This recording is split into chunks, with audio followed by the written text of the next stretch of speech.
Muchas gracias. Bueno, gracias a todos y todas por haber participado de este ejercicio.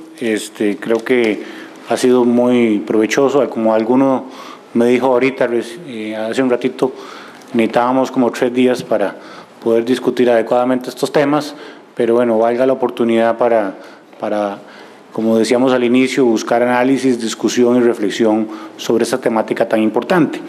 Como decía el señor presentador, ahora vamos a escuchar a cada uno de los moderadores con las diferentes conclusiones que se obtuvieron en cada mesa.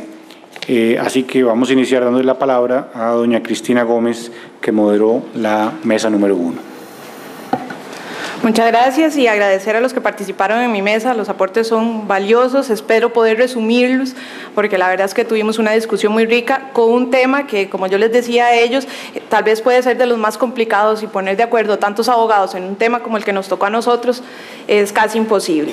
El tema era la calidad desde la perspectiva del pensum de las universidades, materias impartidas, conformación de planes de estudio y diferencias entre universidades. Dentro de los aspectos que discutimos fue la situación actual con respecto al pensum de las carreras de Derecho, qué materias deben incluirse en el pensum para permitirle un desarrollo ideal a las personas aspirantes a ejercer como abogados, qué materias podrían considerarse obsoletas actualmente, acciones para la mejora del pensum en la enseñanza del derecho y la responsabilidad de las universidades ante el reto de incluir nuevos conocimientos en los planes de estudio. Como les digo, fue un tema polémico, un tema en el que tantos actores de diferentes instancias, como son estudiantes, profesores, directores de carrera, jueces de la República, pues es complicado ponernos de acuerdo. Si llegamos a una idea general, y espero aquí no excluir alguna de las opiniones que por razones de tiempo no voy a poder dar, en que los planes de estudio tal vez están un poco obsoletos o son tradicionales o son clásicos, como en algún momento se hizo, por el problema que existe a la hora de modificar y los trámites que se exigen para poder modificar el pensum. Entonces, llegamos a la conclusión de que puede ser cierto que las universidades quieran o intenten salir y cambiar e incluir nuevas materias y que la tramitología que exige el país no se lo permite. Entonces, esa fue una conclusión general al inicio cuando hablábamos de la situación actual.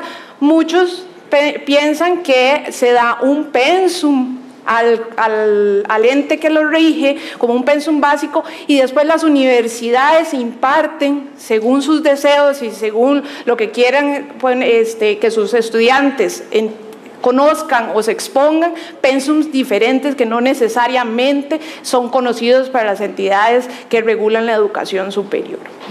En cuanto a qué materias deben incluirse en el pensum y qué materias podrían considerarse obsoletas, hablamos en general de que no existen materias obsoletas, que se han ido superando conocimientos y que hay conocimientos que tal vez ahora son base, pero no son los principales, y que si hablamos de nuevas tecnologías deberíamos incluir otros, pero que no podríamos hablar de materias obsoletas per se. Esa fue una de las conclusiones que llegamos. Y después el resto del tiempo no lo tomamos para decidir qué materias básicas podríamos poner para nosotros decir, esta es la propuesta de la mesa 1 para un pensum básico. Aquí tenemos varios puntos de vista y varias cosas a considerar. Primero, la autonomía universitaria. Muchas personas se manifestaron en que hasta dónde se puede regular ese pensum, hasta dónde se le puede decir a una universidad, esto es lo mínimo que usted tiene que dar, dónde queda la autonomía universitaria, dónde queda esa autonomía educativa para yo decir, esto es básico y lo demás, si usted no lo da, no importa. Entonces, ese fue uno de los cuestionamientos básicos. Además, hablamos de que sí es cierto que pueden existir materias que son necesarias, pero que dependiendo de los intereses de la universidad, de cómo van cambiando los tiempos, de los perfiles que tengan para sus estudiantes, se pueden agregar otras materias que además van a complementar esa formación y que no necesariamente hablamos de materias básicas. Hablamos también de realizar un continuo análisis de esos planes de estudios y no quedarnos solo en modificaciones, sino en decir, bueno, estamos revisando en el tiempo y no necesariamente esa revisión nos va a traer cambios en los nombres de las materias o en las materias que damos, pero nos puede traer cambios en los contenidos de cada materia. Entonces hablamos de la importancia de ese análisis constante y no necesariamente de cambios en materias o de nombres de materias. Hablamos también a la hora de empezar a formar un pensum que se considera básico para el colegio, y entonces tuvimos la exposición de un miembro de la comisión académica con las materias que están establecidas por reglamento se van a evaluar en el examen de excelencia, siempre haciendo la salvedad que no es la idea del colegio el dar el pensum mínimo, sino materias básicas a evaluar, y sobre esas materias empezamos la discusión de todos nosotros los que participamos, de qué materias considerábamos. Hablamos de materias básicas sin entrar en especialización, porque hicimos la diferencia de qué tiene que tener una persona que estudia Derecho como conocimiento básico y después qué le puede aportar la universidad como especialización, hacia qué rama quiere dedicarse, cuál va a ser su especialización. Y hablamos no solo de materias básicas, sino de ejes transversales, de temas que no necesariamente tengan que incluirse como materia, pero que deben permear todo ese pensum básico. Entonces, nuestra propuesta, haciendo la salvedad de que nos hicieron falta materias, de que es complicado el tema y que, como dijo don Eduardo, podríamos pasar 3 días y creo que igual esta mesa no la cerramos nunca, proponemos las siguientes, sin excluir que dentro de esas materias haya temas importantes. Una materia de Derecho Civil, una materia de Derecho Comercial, y cuando digo una materia no es una en cantidad, sino que abarque todos los temas, por ejemplo en civil que abarque obligaciones también. Derecho Comercial, Derecho de Familia, Derecho Penal, Derecho Laboral, Derecho Administrativo, Derecho Constitucional, los procesales de esas materias, Filosofía del Derecho, Derecho Romano, Derecho Internacional, tanto público como privado, Argumentación y razonamiento jurídico, Teoría general del derecho, Métodos de investigación, Derecho agrario y ambiental, Derecho público, Derecho privado y Derecho laboral. Y como ejes transversales, el género, la resolución alterna de conflictos, la ética, los derechos humanos y la oralidad. Como les digo, esto fue muy difícil y de aquí tuvimos discusiones desde que si derecho agrario se tenía que quitar hasta que se tiene que llamar ambiental o derecho agrario y ambiental o solo agrario. Hablamos también de si era importante la materia básica de derecho público y se dijo sí porque tiene principios básicos que no necesariamente se ven en constitucional y en administrativo, y en un momento pensamos en quitar derecho privado como una materia básica y nos hizo doña Marlene una gran exposición y nos dijo ustedes no van a hablar del cuadrinomio, no van a hablar del sujeto, del objeto, no lo van a tomar en cuenta. ¿Entra la materia o no entra la materia? Entonces, discusiones así para que vean el fondo que nosotros llegamos a tocar en el sentido de no podemos proponer un pensum básico y todas las universidades se tienen que guiar por eso. Decimos, esto es lo que nosotros como grupo de trabajo consideramos básico y no todos estuvimos de acuerdo. Estos son votos de mayoría. Hubo personas que dijeron que para ellos era importante el derecho de consumidor como una materia, al final se incluyó como dentro de derecho comercial. Hubo una persona doña Lucrecia, que nos dijo la materia de género tiene que ser una materia, no puede ser un eje transversal. Al final su tesis no fue la acogida, pero para que ustedes vean el tipo de discusiones que tuvimos y para que vean la dificultad de mostrarles a ustedes un pensum básico, creo que eso es algo que nos ha pasado a todos y que les ha pasado a las entidades que nos regulan también, el poder decir, sí, estas son las materias básicas para un abogado. Entonces, entendemos que esta es una propuesta, puede haber diferentes, buscamos un abogado completo, una formación completa, y entonces no sabemos si con esta cantidad de materias la tenemos o si las universidades deberían agregar otras y buscar perfiles y dejar una especialización para grados posteriores y no necesariamente los grados básicos. Más o menos en este sentido fue la discusión que tuvimos en la mesa, y un breve resumen, y me disculpo para las personas que no pude dar todas sus opiniones, pero es un poco difícil hacer el resumen aquí. Muchas gracias a doña Cristina y a todos los que colaboraron en la mesa número 1. Para escuchar las conclusiones de la mesa número 2, le damos la palabra a doña Katia. Muchas gracias. El grupo nuestro tenía el tema de calidad desde la perspectiva de la docencia, con algunos temas como la situación actual de la educación del derecho con respecto a la calidad de la docencia específicamente, la construcción de un perfil de cuál sería la persona facilitadora ideal, ¿verdad?, en lo que son las carreras de derecho, y algunas acciones para la mejora de la calidad en la docencia en las ciencias jurídicas. Lo primero es que tengo que agradecer definitivamente la oportunidad que me dio el colegio de aprender de 20 personas con grandes perfiles. Esto que les voy a leer es lo que todo este grupo aportó y me parece que logramos definir casi que por consenso algunos lineamientos generales con respecto al tema de la docencia. Con respecto a la situación actual, se mostró mucha preocupación en el grupo con respecto a la tendencia de la educación a ser muy discursiva, a ser todavía muy academicista, muy lineal, magistral en muchas oportunidades, a pesar de que algunas personas rescataban la idea de que en algunos casos, ¿verdad?, y bien manejadas, las sesiones magistrales pueden servir para algunos temas específicos. Hablaban de modelos educativos que se plantean muchas veces en las universidades y en las carreras en el papel, pero que a la hora de ejecutarse no se ejecutan tal y como están planteados. La reiteración del problema de los modelos memorísticos, ¿verdad?, que algunos definían como un desastre, entre comillas. Planteaban la necesidad de establecer un perfil, ¿verdad?, cómo se construye el perfil de una persona docente en derecho. Existió digamos como una conclusión a nivel de grupo con respecto a que el problema de la educación no se inicia en las universidades, ¿verdad?, ni en las carreras de derecho, que empieza muchísimo antes. Y uno de nuestros compañeros decía que en Costa Rica hay una tendencia a administrar por ocurrencias y que eso hace que muchas veces se generen políticas que limitan el mejoramiento de la calidad en la educación. También se planteaba el problema en la situación actual de que hay personas, universidades, que piensan que con solamente el docente ser abogado o abogada era un requisito mínimo y no le solicitaban ninguna otra preparación. Se habló sobre la mala formación de las personas desde las bases, ¿verdad?, de la educación. Mencionaban, por ejemplo, el tema de que en las universidades, en las carreras, muchas veces se les pone a las personas a leer, ¿verdad?, y ni siquiera saben leer, ni siquiera saben poder abstraer de un texto, ¿verdad?, ideas importantes, y obviamente esto ha afectado también por su capacidad de análisis. También se planteó el problema de la resistencia a aprender por parte de las personas docentes nuevas metodologías, ¿verdad?, nuevas metodologías que exigían, ¿verdad?, los tiempos actuales.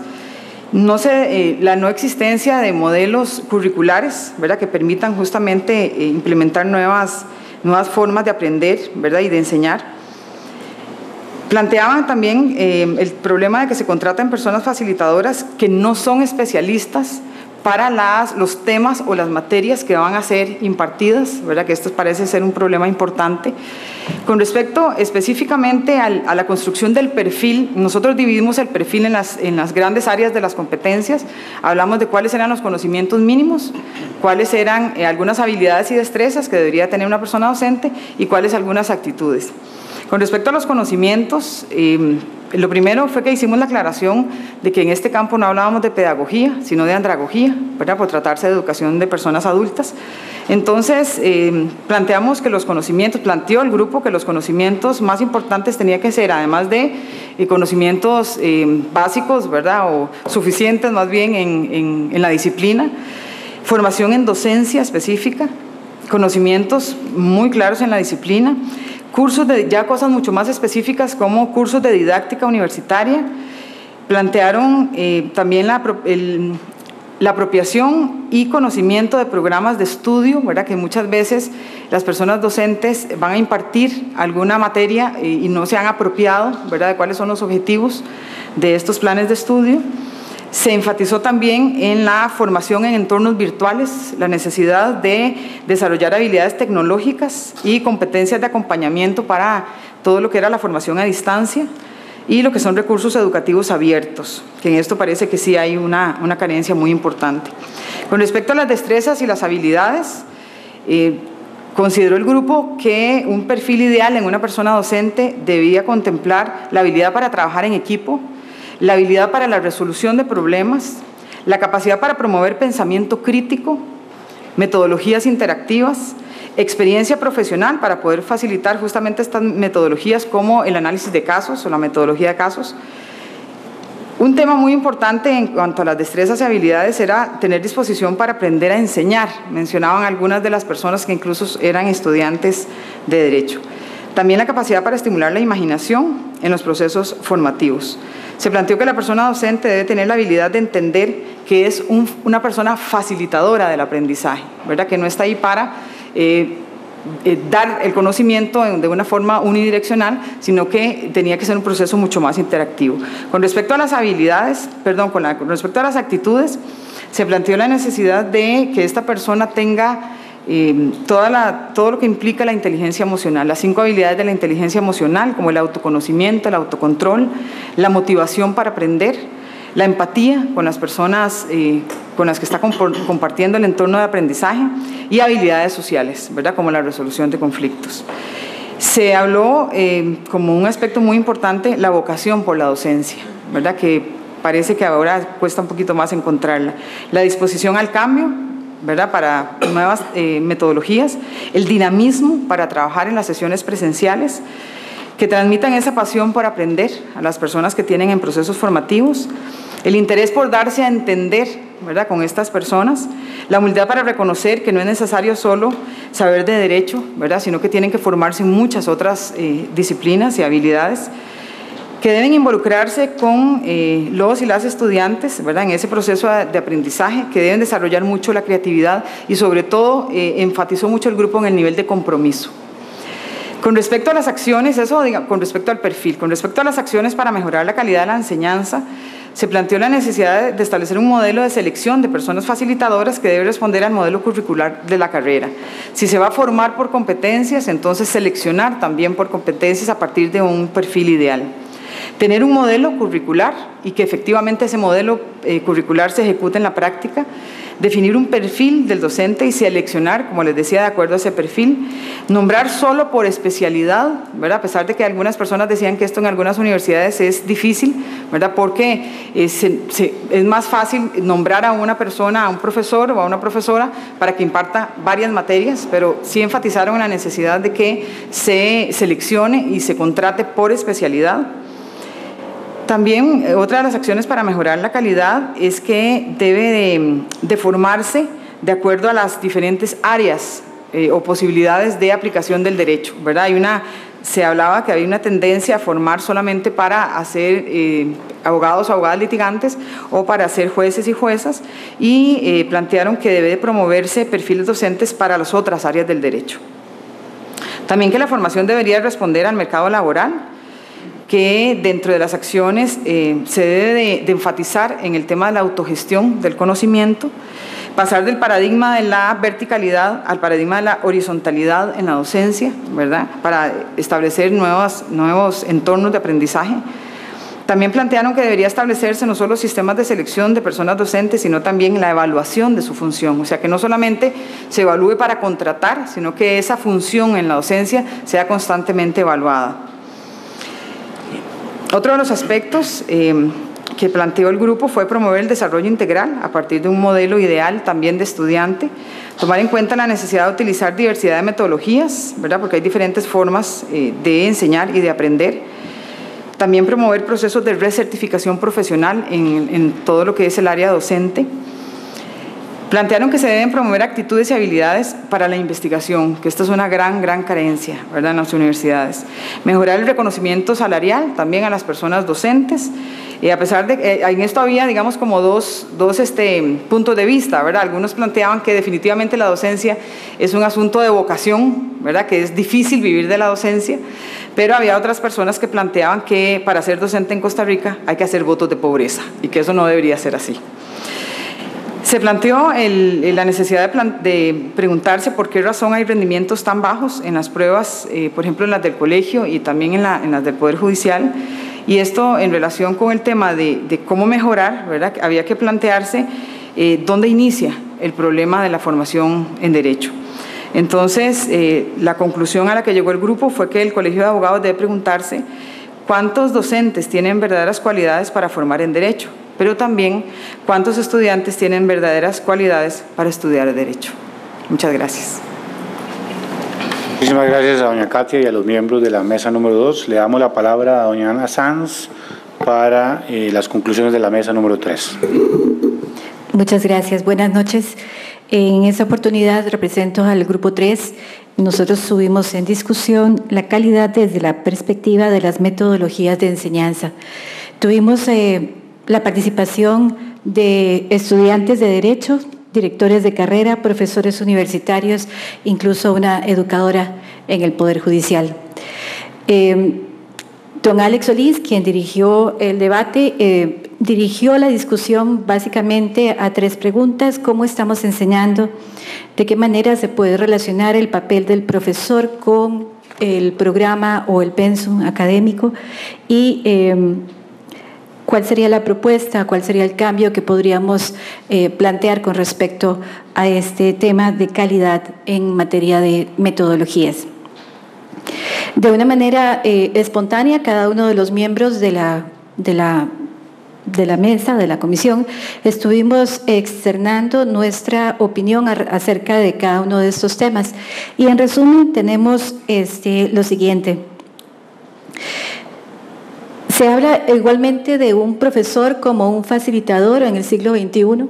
Estamos hablando de profesores que pueden haber tenido una formación académica absolutamente magistral, como lo fue en el siglo XX. Tenemos además una población de estudiantes que puede ser totalmente variada, como estudiantes jóvenes y estudiantes adultos jóvenes y adultos mayores. Tenemos además diversos programas de enseñanza o pensums, programas de enseñanza en cada una de las universidades, y al mismo tiempo el papel que pueda tener o el rol protagónico que pueda tener en esto las partes que son la propuesta de la universidad, el profesor que va a enseñar o que va a facilitar, y el perfil del estudiante, que es el que va a recibir finalmente lo que es la oferta académica que se ofrece. ¿Cómo estamos enseñando? Bueno, sorpresivamente en el grupo surgió la idea de que se debe romper el molde de pensamiento que se está teniendo en este momento. Hay estrategias para la enseñanza, la metodología de enseñanza, y además de eso hay técnicas también. Básicamente lo que planteamos es que debe romperse ese molde de pensamiento habitual, y los profesores, y tanto las universidades como profesores y también los estudiantes, deben buscar recibir una enseñanza de pensamiento jurídico, enseñarlos a pensar en derecho. No es una enseñanza de una clase magistral de dictar el curso y dar los artículos y establecer el papel protagónico que se le estaba dando al profesor. Es enseñarle a pensar. Se discutió también el tema de que eso no es un detalle que se venga iniciando en las aulas universitarias, sino que probablemente se arrastre desde la formación escolar y colegial. Sin embargo, tenemos que lidiar con eso y eventualmente tenemos que romper ese pensamiento habitual. Dije sorpresivamente inicialmente porque resulta que una clase magistral es lo que podríamos pensar que es la forma o la metodología en la que podríamos no estar de acuerdo, porque ya pareciera que no da resultados. Sin embargo, fueron muy sinceros los miembros del grupo en el que yo estaba, y ellos externaron lo siguiente: se ha satanizado el tema de las clases magistrales. Se ha pensado que las clases magistrales han llegado al extremo en el que es absolutamente obsoleto y que además son reiterativos y que no hay una reiteración o una reinserción de la información hacia el estudiante y del estudiante al profesor y del profesor al estudiante. Comentaron en diversas ocasiones la forma en que más bien una clase magistral de la manera adecuada, llevada de manera adecuada, es una forma idónea en la enseñanza del derecho.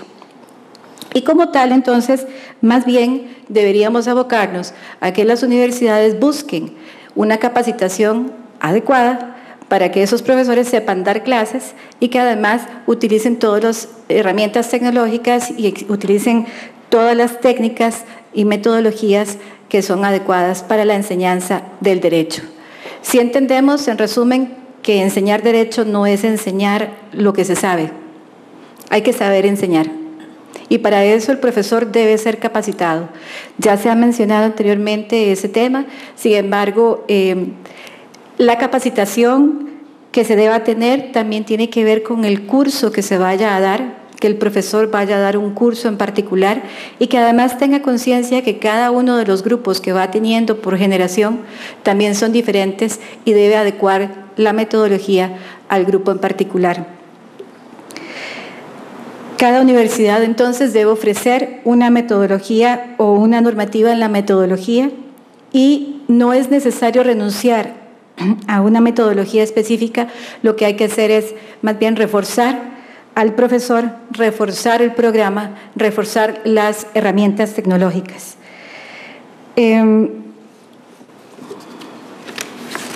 También se discutió sobre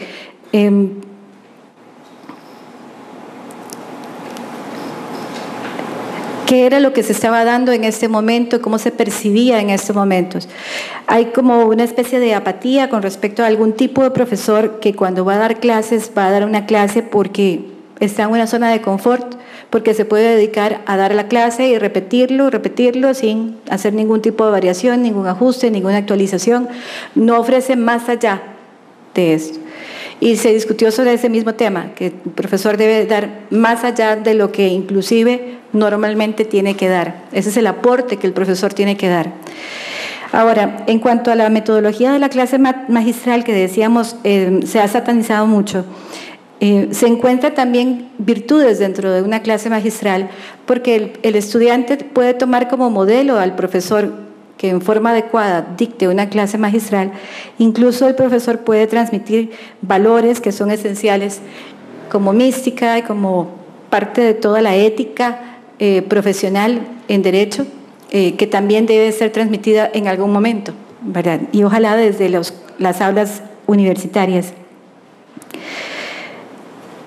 Quiero hacer énfasis también en que, la metodología debe responder al diseño de programa y a la población estudiantil y que además debe insistirse en lo que anteriormente doña Katia también estuvo mencionando, en que consideramos que a la hora de enseñar debemos también agregar en los programas de enseñanza de derecho la investigación.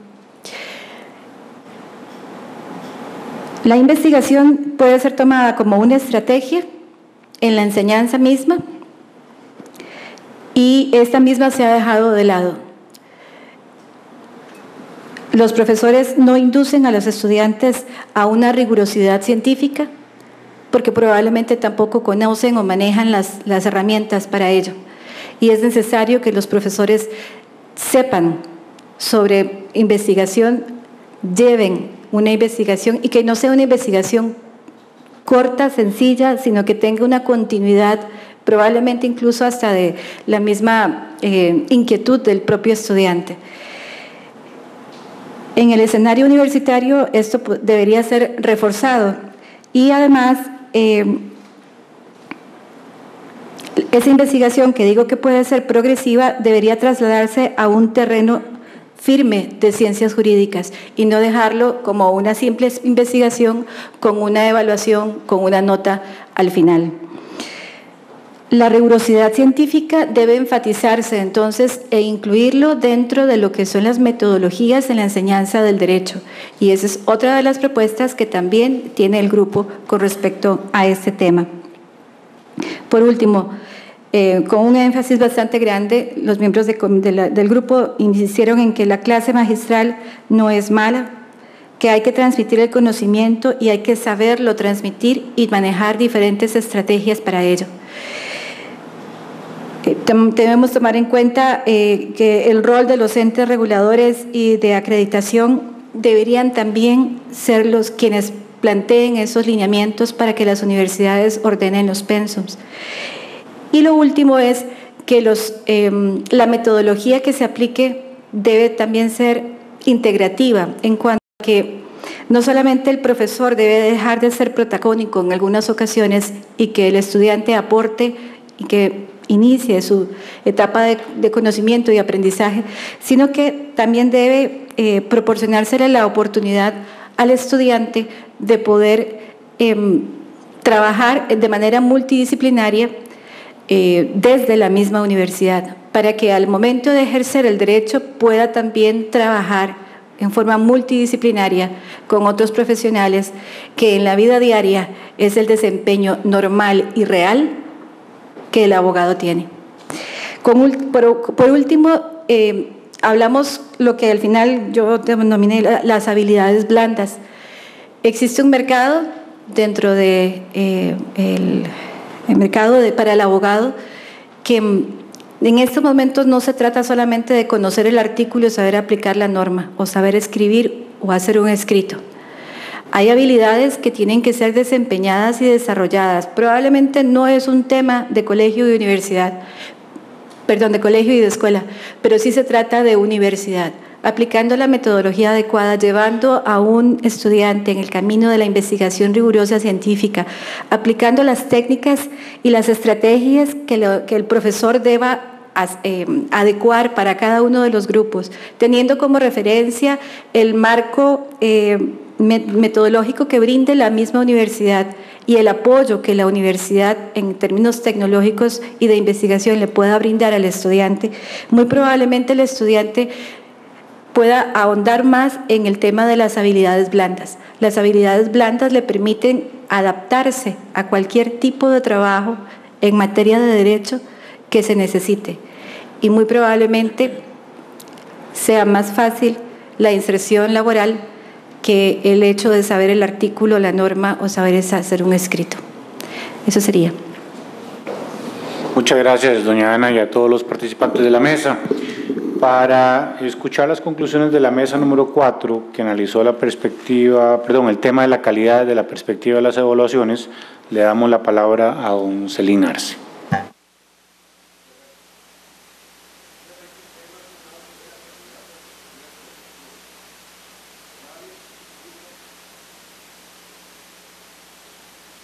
Perdón, el tema asignado, repito, calidad de la perspectiva de las evaluaciones, orales, escritas, trabajos o exámenes. Observen ustedes que los tres temas anteriores están íntimamente relacionados. El perfil del docente, qué tipo de docente va a enseñar, qué metodologías va a utilizar, y ahora a este grupo le tocó decir, bueno, ¿cómo va a evaluar ese profesor? El grupo estuvo integrado por profesores, estudiantes y 2 curriculistas de la escuela judicial, lo cual nos permitió tener un enfoque interdisciplinario del tema. Empiezo por contestando la pregunta: ¿incide la forma de evaluar en la calidad de la enseñanza del derecho? Definitivamente sí. En eso concluyó el grupo. Según la forma en que se evalúe a un estudiante en una materia determinada, según el tipo de examen que se utilice o la técnica de evaluación que se utilice, efectivamente podrá incidir en la calidad del estudiante que se está formando. Eso nos conduce a la otra pregunta: ¿existirá una técnica de evaluación que debe prevalecer, una que se debe privilegiar más que otra o las otras, o todas son válidas y aplicables? El grupo llegó a la conclusión de que todas las técnicas y formas de evaluación son absolutamente válidas. Ninguna puede ser excluida a priori, siempre y cuando todas se mantengan o se rijan por el principio de la rigurosidad técnica, se apliquen con los criterios de la objetividad y los criterios técnicos correspondientes que debe aplicarse en cada una de ellas.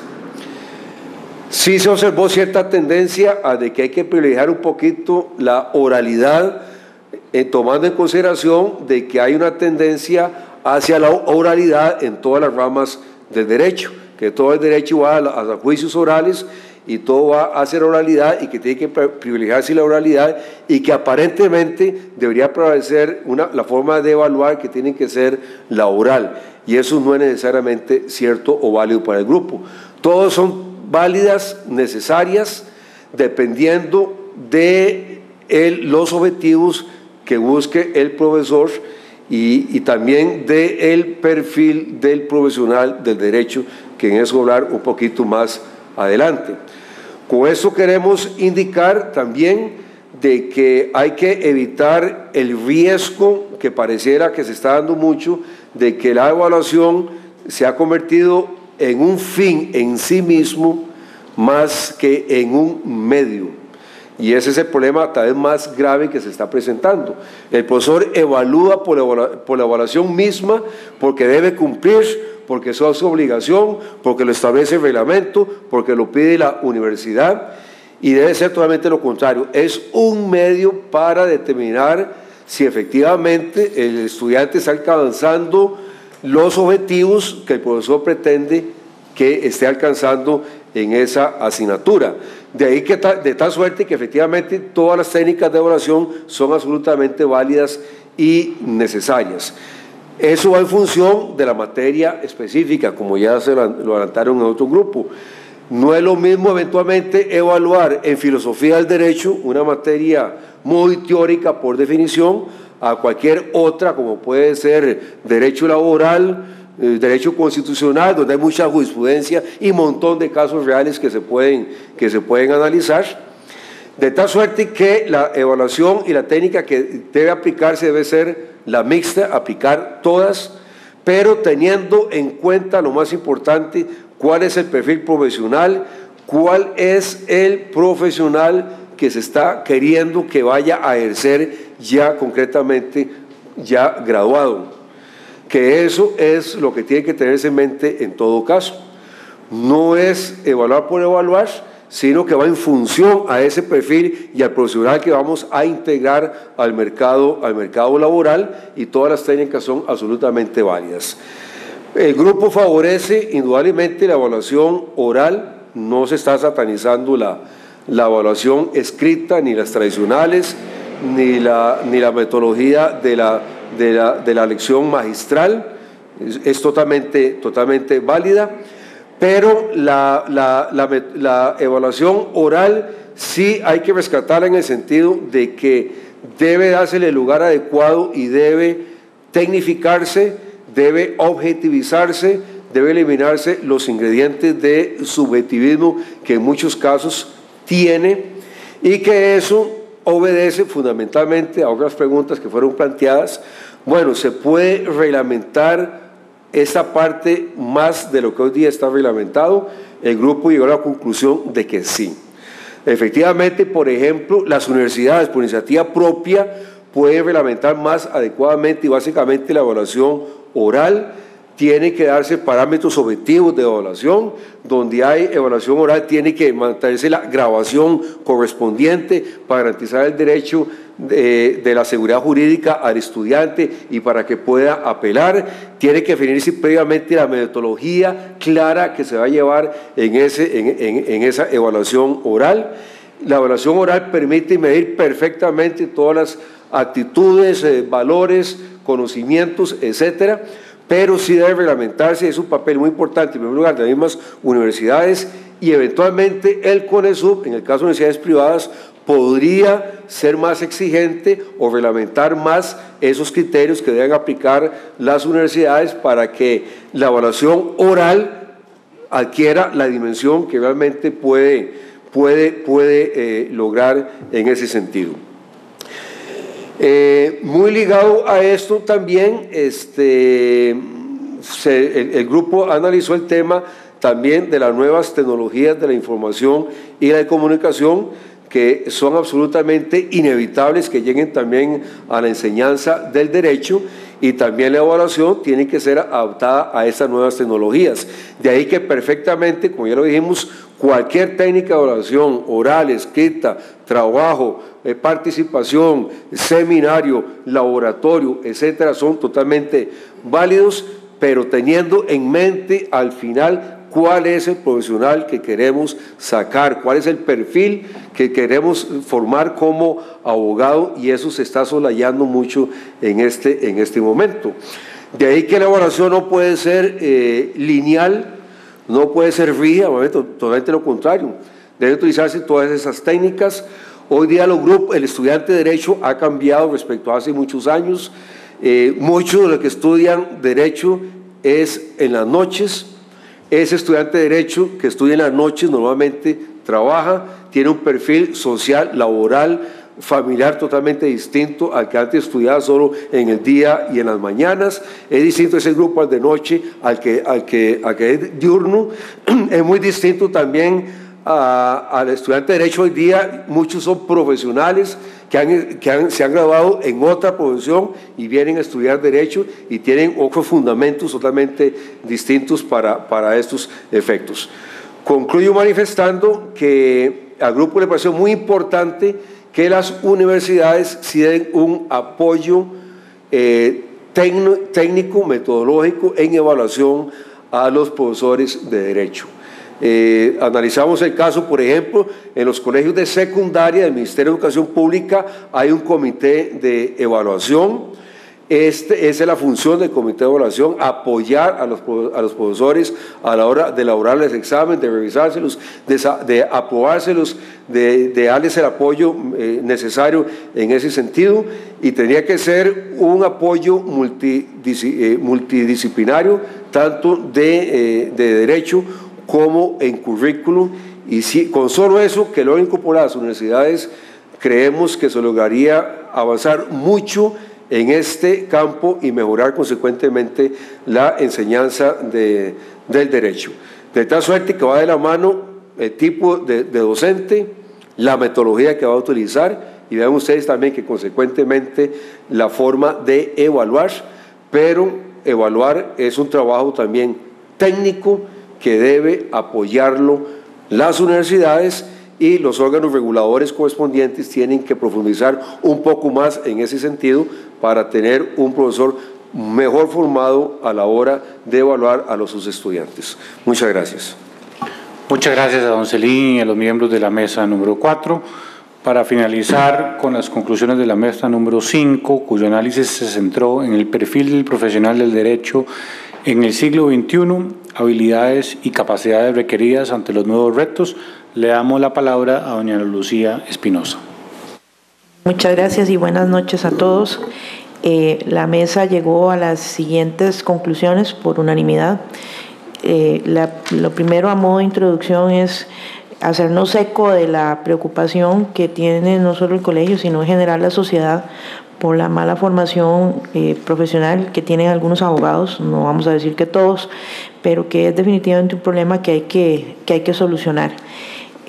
Don Rafael González Bayán nos indicó que este era un esfuerzo que ya se había iniciado hace unos años, más o menos unos 10 años en este colegio, que incluso las conclusiones de ese esfuerzo se publicaron en la revista Foro, y entonces la mesa recomienda que se retome también ese trabajo para que no se pierda, porque también es valioso. La primera cuestión que nos planteamos, superada esta etapa de preocupación y del conocimiento de que había habido un trabajo previo, es qué tan fácil o difícil sea, o qué tan conveniente sea trabajar con un perfil, porque tal vez el perfil que hoy nos parezca muy bueno, dentro de poco ya no lo sea, pero en todo caso la idea es que hay que hacerlo para poder por lo menos encaminar los esfuerzos. E incluso se habló no solo del perfil del abogado o del profesional en derecho, sino también del perfil que debería tener el estudiante de derecho. O sea, de alguna manera hacer el análisis a la entrada de las universidades y también a la salida. Pero obviamente que nuestro trabajo en la mesa estaba enfocado con el perfil del profesional. Entonces nos dedicamos a esto y pensamos que el abogado del siglo XXI, o el profesional en derecho del siglo XXI, debería tener por lo menos 3 atributos que clasificamos como conocimientos, habilidades y actitudes. En cuanto a los conocimientos, nos parece indispensable que estén acreditadas, como nos dijo ahora la señora ministra, tanto las universidades que dan la carrera de Derecho, como en sí también las carreras de Derecho, todas, para efectos de poder garantizar calidad en la formación de los profesionales, en la adquisición de los conocimientos y de las destrezas y habilidades que ellos tienen que tener. Y desde ese punto de vista, además hay que discutir, y es una discusión muy importante que obviamente no se podía agotar en la mesa, pero que quisimos dejar planteada, es si queremos abogados generalistas o si queremos abogados especializados en el sentido de qué tantas materias deben de tenerse o incluirse en el currículum de las universidades como materias que deban conocer todos, en vista de que incluso hasta por preferencia personal hay materias que a todos nos pasó, a todos los que somos abogados, que probablemente seamos la mayoría aquí, que había materias que no nos gustaban, nos llevábamos y aprendimos pues por la formación general que hay que tener, pero tal vez no volvimos a tener contacto con esas ramas del derecho porque escogimos el ejercicio profesional por otro lado. Entonces, ¿hasta qué punto forzar a alguien a que lleve 5 o 6 años de carrera general cuando se va a especializar o tiene su idea de especializarse en otro campo? Insisto en que, no en otro campo, en alguno de los campos específicos del derecho. Insisto en que la discusión no se agota, sino que simplemente se deja planteado la posibilidad de que sí se discuta un paquete mínimo, por decirlo así, de materias que sí deban de llevar todo el que quiera ser licenciado en Derecho y consecuentemente abogado, y que de ahí en adelante se haga un nivel de especialización en donde justamente el estudiante escogería las materias que quiera llevar conforme sus gustos y sus preferencias. Dentro de este punto también nos comentan la opción de algo que se llama currículum por competencias, que entendemos es algo que se está aplicando a nivel de posgrado y que es una nueva visión sobre cómo enseñar el derecho y que pues pareciera que está dando bastante buen resultado al nivel del posgrado. Entonces, ese es un tema que también hay que analizar.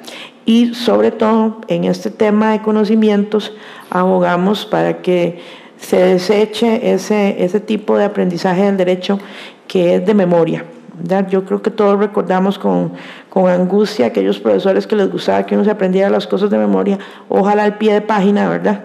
Y que no enseña realmente derecho ni enseña a pensar, sino que lo que enseña es a memorizar. Bueno, la memoria es importante, pero no debería ser lo que se privilegie, sino que debería haber algunas metodologías que fueran con un sentido un poco práctico y obviamente que los docentes también tuvieran la capacidad de motivar a los estudiantes, ¿verdad?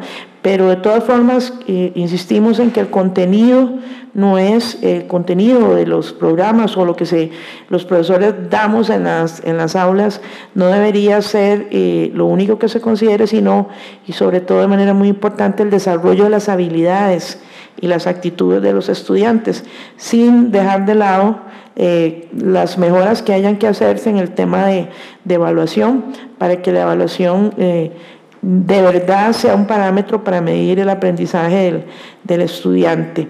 En cuanto a las habilidades, obvio que hay la idea y la realidad lo comprueba de que hay muchas carencias que provienen desde la escuela y los colegios, ¿verdad? Los estudiantes llegan a las universidades sin saber redactar, a veces no saben ni leer, ¿verdad? Pero en todo caso la universidad sí debe preocuparse por ayudar al estudiante a desarrollar esas habilidades y sin dejar de lado que el estudiante también tiene que tener en esto una actitud de estar consciente de cuáles pueden ser sus limitaciones y de trabajar junto con la universidad para desarrollarlas. Es muy importante dentro de estas habilidades para la mesa de trabajo la capacidad de abstracción. Si un estudiante de Derecho no tiene capacidad de abstracción y además no tiene el hábito de la lectura, probablemente no va a ser un buen abogado, probablemente no llegue a desarrollar una buena carrera, porque la abstracción y la capacidad de lectura son básicas en todos los profesionales en Derecho, de manera que creemos que ese es un punto muy importante en el cual se tiene que trabajar tanto la universidad como el docente y el propio estudiante. También participamos de la idea que dentro de las habilidades que hay que desarrollarle a los estudiantes está el de que puedan proyectarse a un nivel práctico todos esos conocimientos que aprenden. O sea, no es solo dar materia, sino enseñarles cómo desarrollar en la vida práctica todos esos conocimientos. Se habló en algún momento de que el profesor de Derecho debería ser alguien que solo se dedicara a ser solo profesor de Derecho. No se discutió más allá del punto, pero parecía el sentido común o el sentido general que tal vez no es bueno que alguien solo sea profesor de Derecho, porque en ese sentido esa habilidad de transmitir la posibilidad de que el estudiante también desarrolle la habilidad práctica queda bastante en entredicho. El abogado del siglo XXI además tiene que utilizar y adaptarse a las nuevas tecnologías. Vivimos en la sociedad de la información, nos guste o no nos guste, y el abogado tiene que aprender a desarrollar esa habilidad de manejarse con esos conocimientos, ¿verdad? Nos contaron un caso muy simpático de alguien que le pidieron una llave para copiarle una información y sacó el llavero, ¿verdad? Y uno no puede creer que ocurra, pero es cierto. Ahora estamos hablando en notariado, por ejemplo, de un protocolo digital, de una serie de cosas que antes no existían y que ahora sí, que nos obligan a estudiar hasta cuestiones de tecnología. Entonces, el abogado del siglo XXI tiene que conocer y adaptarse a las tecnologías, tiene que tener una muy buena expresión oral y escrita, porque aunque la oralidad pareciera que va a ser predominante, seguimos siendo personas que escribimos y tenemos que tener la habilidad de hacer ambas cosas y da un poco de pena reconocerlo, pero también hay que ayudarles a que mejoren ortografía, ¿verdad? Todos o los que somos profesores hemos revisado exámenes que son horrores, con horrores ortográficos que son básicos, ¿verdad? Y que no deberían de estar existiendo en un profesional que se dedica a las letras. Y en cuanto a las actitudes, pues desde luego que en primer lugar pusimos la de tener ética, ¿verdad? Eso es indispensable en el ejercicio de esta profesión y al cursar la carrera. Creo que parte de lo que se quiere rescatar es el hecho de que el estudiante también tiene que poner de su parte y también exigir ese desarrollo de esa actitud, si es que no la tuviera, ¿verdad? Porque a fin de cuentas este proceso también tiene que llevar a reivindicar el prestigio de esta carrera. Y en esa actitud o en lograr reivindicar el prestigio, también la universidad tiene que participar y los profesores. Como una actitud indispensable para un abogado en el siglo XXI, también nos pareció en la mesa que es alguien que debe estar al día con la realidad nacional e internacional, tiene que leer. El abogado es una persona que tiene que tener el hábito de lectura, tiene que ser crítico en el sentido de cuestionar asertivamente la ley, la doctrina, la jurisprudencia, porque siempre tiene que ser emprendedor en mejorar el derecho en general y en particular el derecho que ejerce. Tiene que tener una disposición a estar aprendiendo de manera continua y a estarse actualizando. No sé cuántos años tendrán de graduados los aquí presentes, yo ya tengo 27 y los códigos y leyes que han cambiado desde que yo me gradué son casi todos, que uno tiene que irse reinventando conforme va pasando el tiempo. Entonces el abogado del siglo XXI es alguien que no puede pensar que porque tiene un cartón que dice que es licenciado en Derecho o una acreditación en el colegio de que es abogado, que puede permanecer así toda su vida. Y por último, que nos parece que es vital también, es un tema casi sentimental, pero que es importantísimo, es que tiene que tener pasión por el derecho y mantenerla durante toda la carrera, con un compromiso de obtener resultados exitosos y éticos en su trabajo.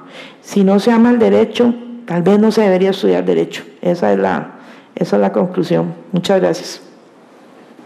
Muchísimas gracias a doña Ana Lucía. Bueno, como presidente de esta institución quiero decirles, y estoy seguro que mis compañeros de junta directiva concuerdan plenamente conmigo, que estamos muy contentos de la actividad realizada el día de hoy. Como ustedes saben, desde la junta directiva que presidió doña Erika Hernández, posteriormente don Gary Amador y ahora la que presido yo, el tema de la calidad en la formación de los abogados y todo el tema académico ha sido prioritario.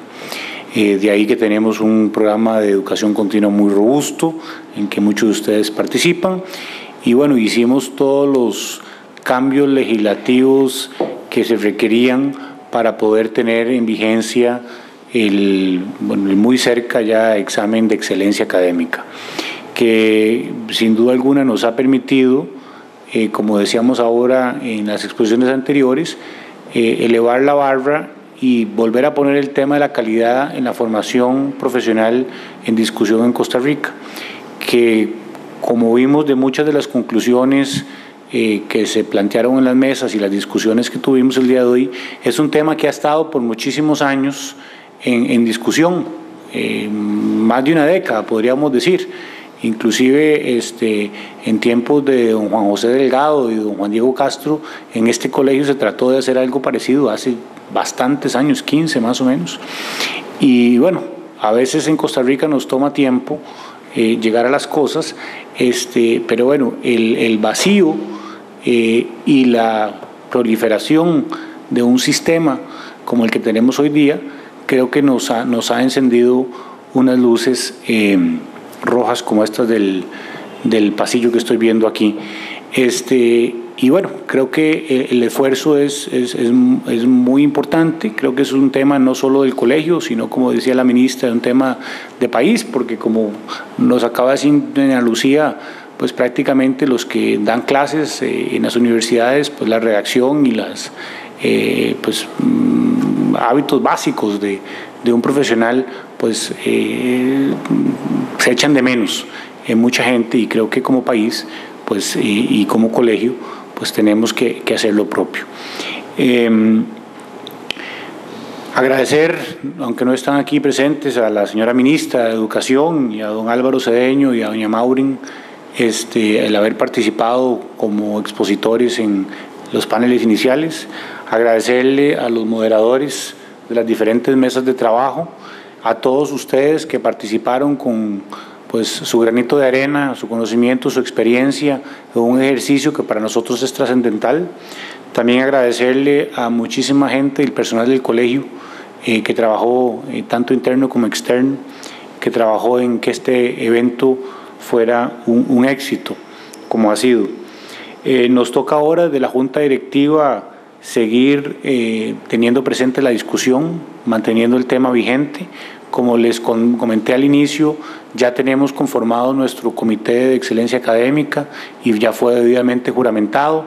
De hecho, doña Lucía Espinosa es miembro del comité, don José María Oreamuno, que está por allá sentado también, don Raymond Porter está por allá, y adicionalmente está doña Fabiola Cantero, el doctor Carlos Tiffer y don Luis Ricardo Rodríguez.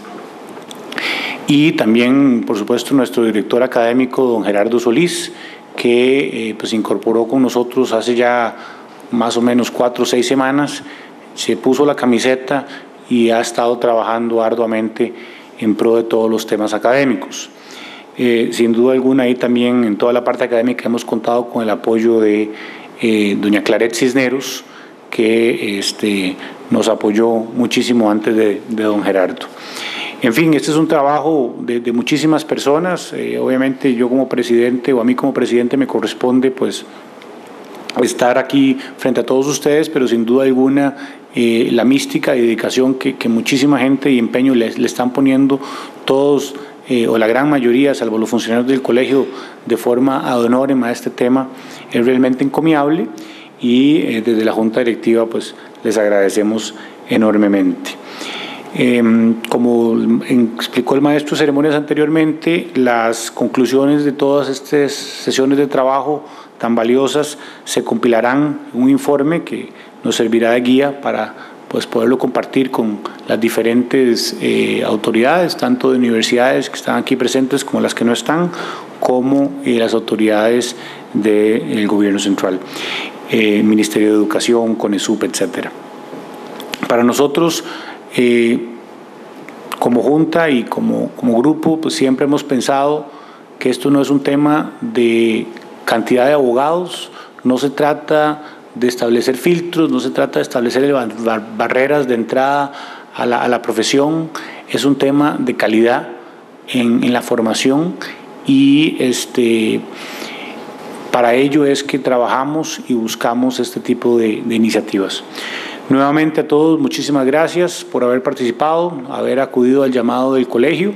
Las puertas están totalmente abiertas para sugerencias, comentarios, observaciones. No pretendemos tener ni tan siquiera la bolita de cristal, nos asesoramos muchísimo en gente que sabe de estos temas, que conoce bien de la materia, así que cualquier sugerencia será muy bienvenida. Con eso le doy la palabra al maestro de ceremonias para que hagamos el cierre. Muchas gracias.